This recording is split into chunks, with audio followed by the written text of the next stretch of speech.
Bom, agora a gente muda de assunto, estamos recebendo especialista em cirurgia, traumatologia, bucomaxilofacial, Dr. Rodrigo Gadotti, aqui de Rio do Sul. Olá, doutor, obrigado pela presença. Feliz Ano Novo! Boa tarde, feliz Ano Novo para todos nós aqui. Obrigado. E hoje para falar do assunto importante, né, doutor?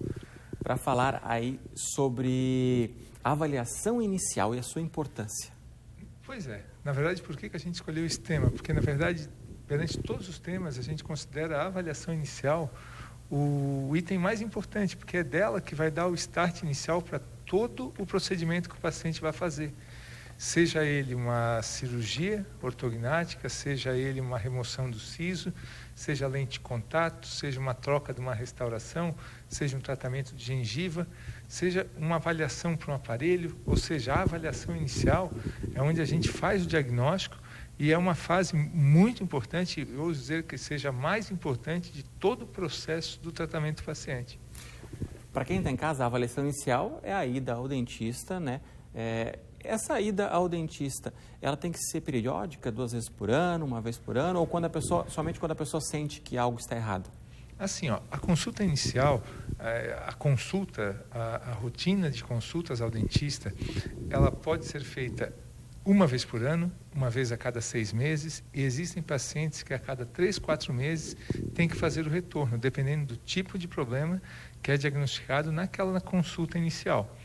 Por exemplo, existem pacientes hoje que podem retornar tranquilamente 1 vez por ano. Tirando alguma intercorrência ou outra que possa ocorrer, ele não vai ter problema algum durante esses 12 meses, provavelmente. Outros pacientes, a cada 90 dias, têm que ser reavaliados por estarem com problemas ativos e muitas vezes problemas que precisam desse controle um pouco mais próximo. Então, isso é um pouco variado. E é claro que a gente sempre fala que cada paciente é um paciente, né? É um diagnóstico. Exatamente. Até naquelas imagens, a hora que puderem colocar para a gente falar, o que a gente coloca, né? A gente disse que hoje, independente da idade, a gente coloquei pacientes de jovens, pacientes de meia idade e pacientes com uma idade um pouco maior. Eles sempre querem o quê? Querem saúde aliada ao bem-estar e aliada à estética. Cada vez mais a estética nessa balança está sendo levada em consideração. Ela está muito ligada ao bem-estar, né? Muito ligada autoestima. Muito ligada ao bem-estar, muito ligada à autoestima. E nunca a gente pode esquecer da questão saúde. Ontem mesmo a gente estava lá na clínica, a equipe avaliando uma reabilitação, onde o que o paciente gostaria que fosse feito para melhorar a questão estética iria ter que invadir a questão saúde. Então, na verdade, o que a gente coloca? Nessa avaliação inicial, onde são feitas fotos, radiografias, avaliações dos movimentos que a pessoa tem nas arcadas, a gente consegue ter um diagnóstico do paciente através dessas informações e exames complementares do que daquilo que ele precisa ser feito. E muitas vezes aquilo ali vem a favor daquilo que ele quer e às vezes a gente não consegue devolver daquela maneira que ele está objetivando naquele momento com aquele tipo de tratamento. E hoje a odontologia ela evolui muito em relação à parte de diagnóstico. Então a gente vê hoje cada vez mais as imagens. Pois é, essa imagem do que é, doutor? Na verdade eu coloquei aí 3 exames de raio-x, imagens de raio-x convencional, exames que o paciente faz em menos de 1 minuto. Ou seja, faz lá na clínica, lá na hora?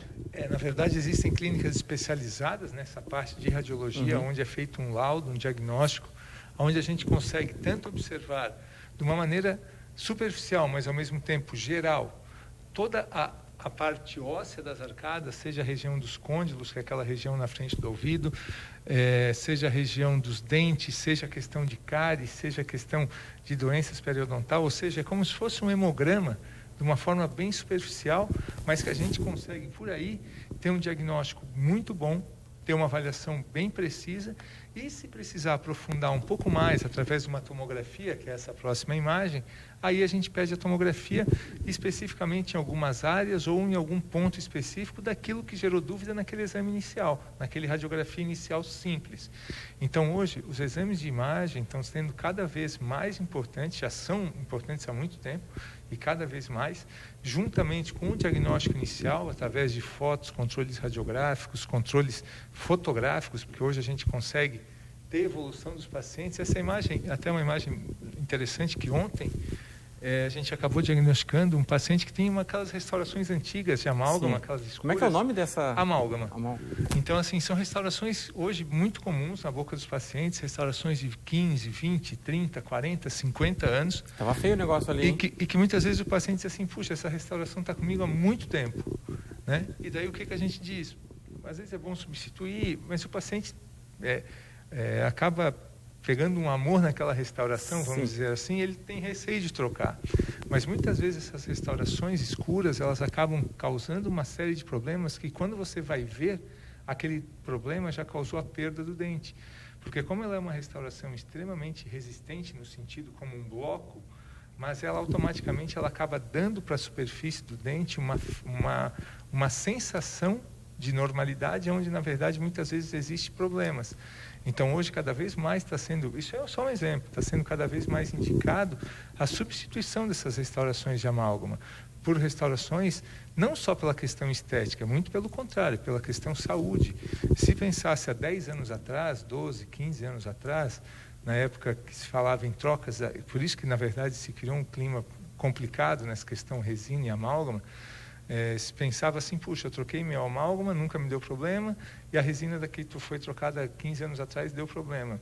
Hoje a tecnologia da resina é muito mais avançada, hoje em alguns anos. Mais durável, né?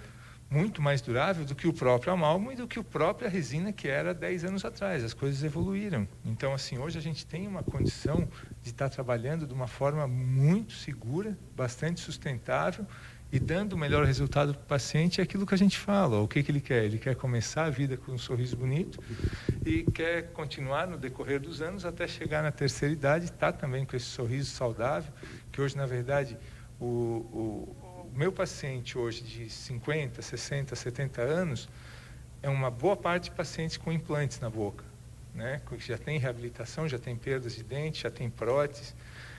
Os pacientes hoje que têm 15, 20, 25 anos têm uma condição dentária bem diferente do que daqueles que tinham na época, que hoje estão com 50, 60, 70, e que eles vão poder manter esses dentes por muito tempo. Ou seja, eles vão chegar com uma certa idade com muito mais dentes do que se tem hoje em dia com pacientes com 50, 60, 70 anos.